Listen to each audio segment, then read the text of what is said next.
अस्सलाम वालेकुम student, lecture number 15 हम स्टार्ट करते हैं। कंटिन्यूटी वाला टॉपिक हम पढ़ रहे थे लास्ट लेक्चर 13 और 14 में हमने उसको कंप्लीट किया। फंक्शन कंटिन्यूस कब होगा और कंटिन्यूस एट ए पॉइंट कब होगा, ये दोनों चीज़ें हमने लास्ट 2 लेक्चर्स में सीखी। अब हम पढ़ेंगे होम्योमॉर्फिज्म। होम्योमॉर्फिज्म में क्या है? Let x and y be topological spaces. Let f from x to y be a bijection. Bijective मतलब 1 to 1 भी है और 1 to भी है। If both the function f and its inverse, f inverse कहाँ से होगा? y से x तक। If both the function f and f inverse from y to x are continuous, then f is called homeomorphism. f एक bijection है। अगर f और f inverse दोनों कंटिन्यूस भी हो जाएं तो क्या होगा? f को हम कहेंगे ये होम्योमॉर्फिज्म है। f फ्रॉम यहाँ मैंने एक एग्जांपल दी है। f from r to r define किया, f of x is equal to 3x plus 1। f inverse किस तरह से होगा? f इनवर्स ये आएगा हमारे पास 1/3 इंटू x माइनस 1। तो हम ये चेक कर सकते हैं, यहाँ पे मैंने यहाँ वेरीफाई किया है। क्या वेरीफाई किया है? कि ये फंक्शन f और ये f इनवर्स दोनों एक दूसरे के इनवर्स हैं। एक फंक्शन दूसरे का इनवर्स कब होता है? जब उनकी कंपोजिशन ली जाए। तो आंसर हमारे पास क्या है? Identity function. आइडेंटिटी फंक्शन होने का क्या मतलब है? कि f ऑफ f इनवर्स को एलिमेंट x के ऊपर अप्लाई किया जाए तो आंसर x आ जाए। तो हम ये कह सकते हैं कि f composition f inverse is identity function, क्योंकि आइडेंटिटी फंक्शन की डेफिनेशन क्या होती है? जो हर एलिमेंट को अपने आप पे मैप कर दे। तो f composition f inverse x को x पे ही मैप कर रहा है, तो इसका मतलब है कि f composition f inverse is equal to identity. इसी तरह से f इनवर्स कंपोजिशन f को भी आप चेक कर सकते हैं। मैंने यहाँ पे f कंपोजिशन f इनवर्स को x के ऊपर अप्लाई किया। f इनवर्स की डेफिनेशन क्या थी? 1/3x माइनस 1 यहाँ पे आएगा, ये गलती से प्लस लिखा हुआ है, 1/3x माइनस 1। यहाँ f इनवर्स की डेफिनेशन 1/3x माइनस 1। फिर आगे क्या है कि हमने अब f के डेफिनेशन अप्लाई करनी है इस एलिमेंट के लिए। तो वो किस तरह से अप्लाई करनी है? 3 के अंदर ये एलिमेंट लिखना है जो f के अंदर है, 1/3x माइनस 1। जैसे मैंने कहा ये गलती से प्लस लिखा गया। 3 के अंदर 1/3x माइनस 1, बाकी आगे क्या है? प्लस 1। तो ये आगे प्लस 1। तो मैंने यहाँ पे असल में कंपोजिशन ऑफ फंक्शंस की डेफिनेशन यूज की है। तो ये मेरे पास क्या आ गया? आंसर फाइनली x आ गया। तो f कंपोजिशन f इनवर्स को x के ऊपर अप्लाई किया तो आंसर x आया। इसी तरह से आप दूसरी साइड से चेक करें, f इनवर्स कंपोजिशन f को x के ऊपर अप्लाई करें तो भी आंसर x ही आएगा। तो हमें क्या पता चला कि f composition f inverse is identity function. तो जब हमें ये पता चलता है कि ये कंपोजिशन आइडेंटिटी है, तो हम ये कह सकते हैं कि f inverse is the inverse function of f।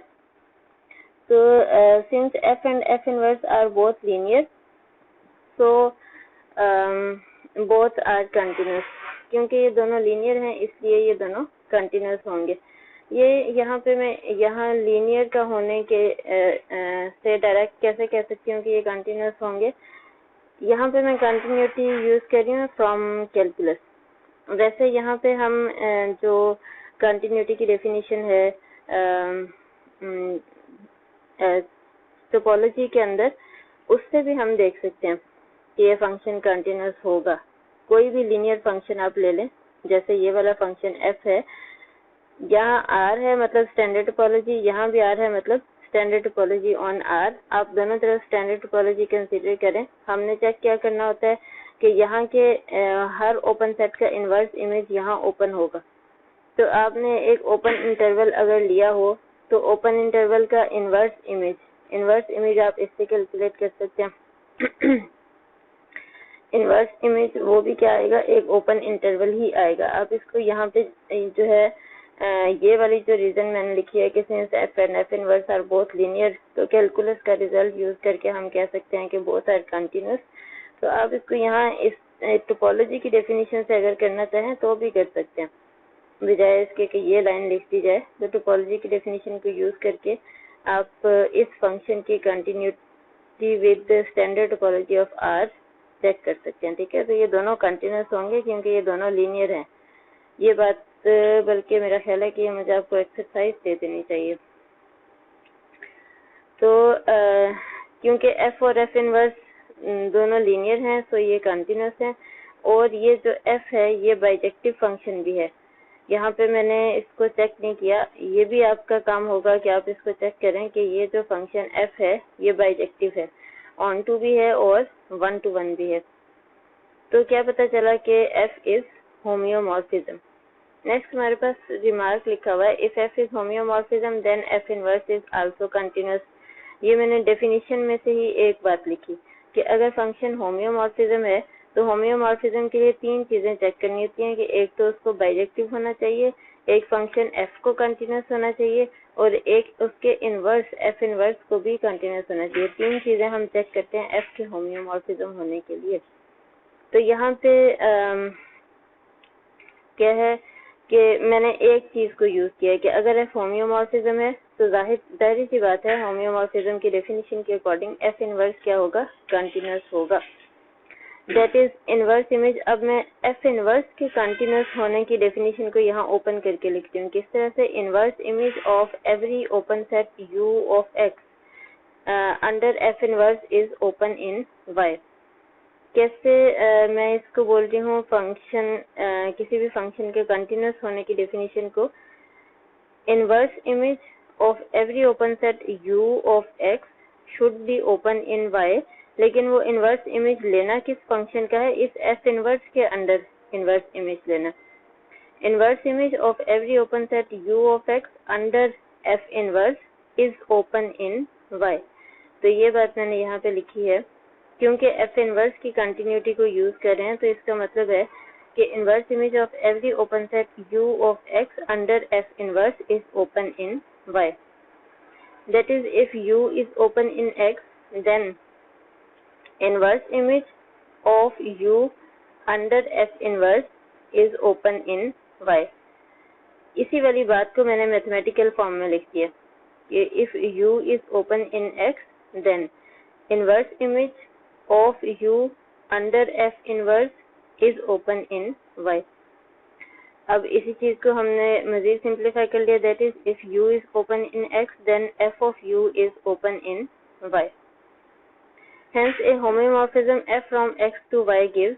तो हमें ये वाली बात जो मैंने यहाँ रिमार्क में प्रूव की, यहाँ से हमें पता चला कि होम्योमॉर्फिज्म हमें 2 चीजें देता है। एक तो उसकी डेफिनेशन से पता चल गया कि bijective correspondence between x and y है। जाहिर है फंक्शन बाइजेक्टिव है तो वो हमें बाइजेक्टिव कोरेस्पोंडेंस देता है बिटवीन x एंड y। दूसरी प्रॉपर्टी हमें f के होम्योमॉर्फिज्म होने से क्या मिली, बाइजेक्टिव कोरेस्पोंडेंस बिटवीन टा x एंड टा y। कि टा x और टा y के दरमियान भी हमें बाइजेक्टिव कोरेस्पोंडेंस, दोनों तरफ से कोरेस्पोंडेंस मिलती है। वो कोरेस्पोंडेंस किस तरह से मिलती है, क्योंकि अगर f होम्योमॉर्फिज्म है तो f भी कंटिन्यूस है और f इनवर्स भी कंटिन्यूस है। अगर f कंटिन्यूस है तो हम किस तरह से कहते हैं कि y के हर ओपन सेट का इनवर्स इमेज ओपन है x में। अगर f इनवर्स कंटिन्यूस है तो अब हम कंटिन्यूटी की डेफिनेशन को नहीं बल्कि इस रिमार्क को यूज करेंगे। तो हम क्या कहेंगे कि x के हर ओपन सेट का इमेज ओपन है y में। तो f की कंटिन्यूटी को यूज करें तो हम कहते हैं y के हर ओपन सेट का इनवर्स इमेज ओपन है x में। और अगर f इनवर्स की कंटिन्यूटी को यूज करें तो हम कहेंगे x के हर ओपन सेट का इमेज ओपन है y में। तो ये हमें क्या देता है,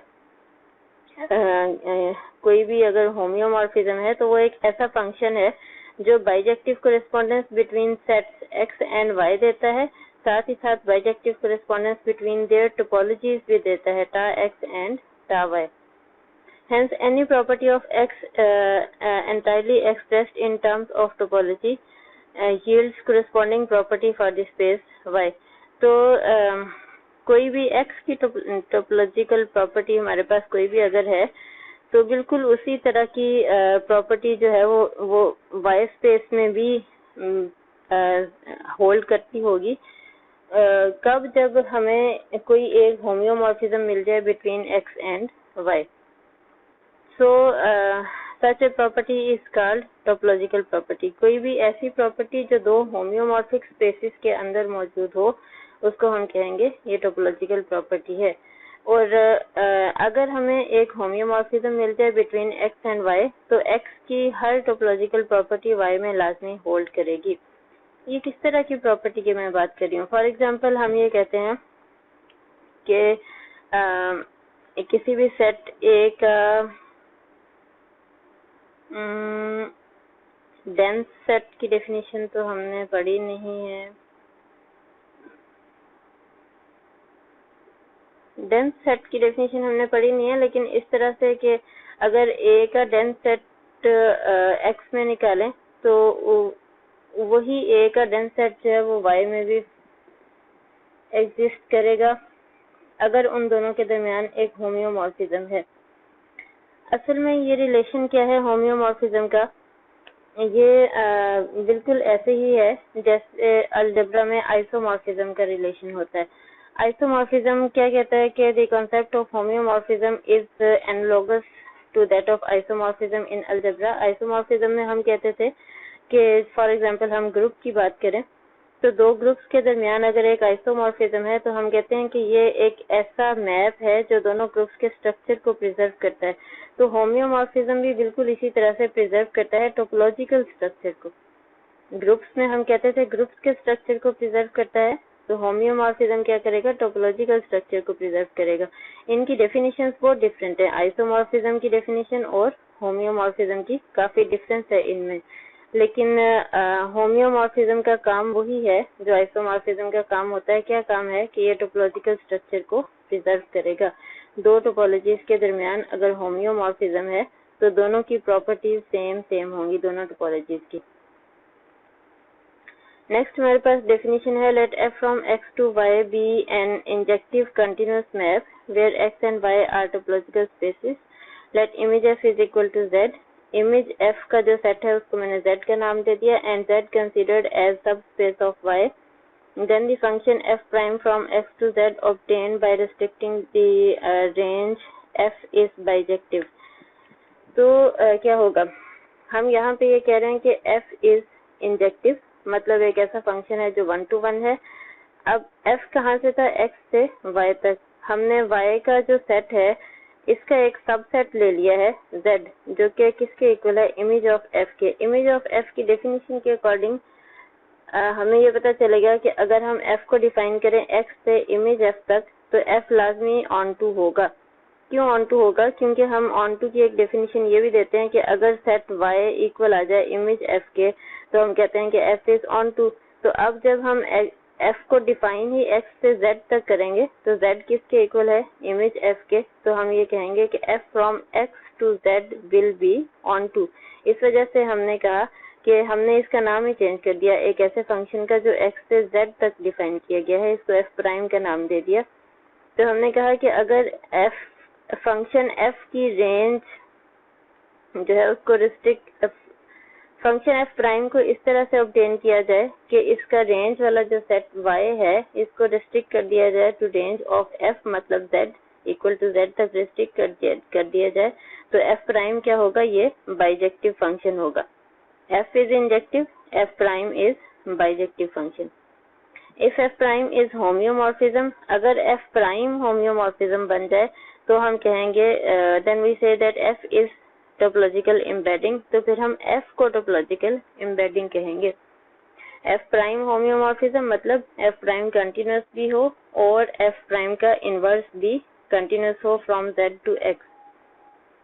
यहाँ एक एग्जाम्पल है, उसमें हम ये देखते